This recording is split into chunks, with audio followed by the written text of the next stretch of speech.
So NASCAR's gone and done it again. Made absolutely no sense. More penalties, more decisions.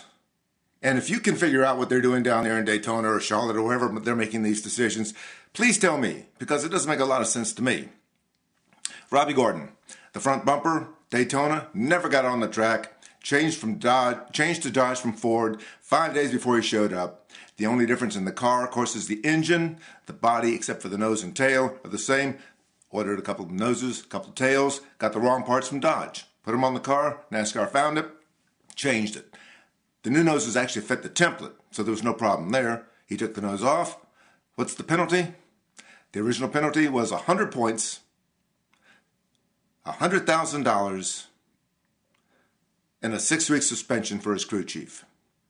So he appealed, naturally. Letters from everybody, Bob Nardelli all the way down.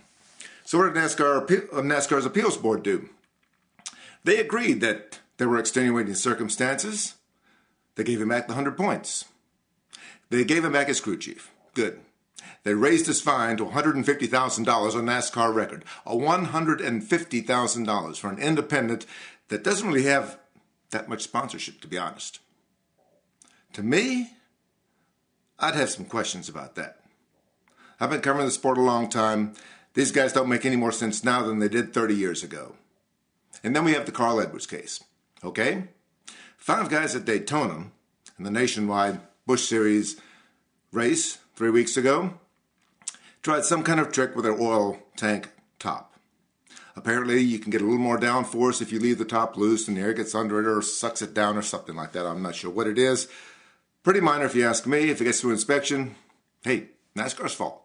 I'm tired of NASCAR coming up after the race and saying, oh, gee, we were wrong, you're wrong, and you're fined.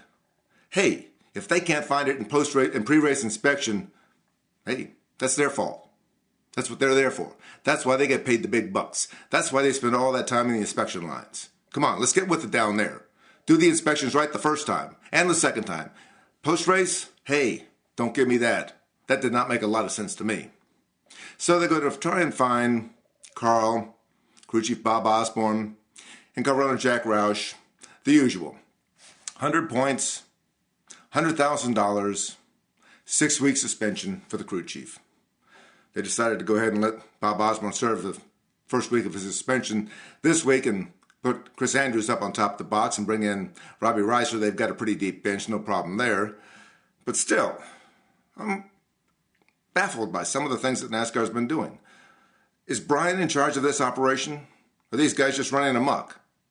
I don't see a lot of sense going on right now coming out of Daytona.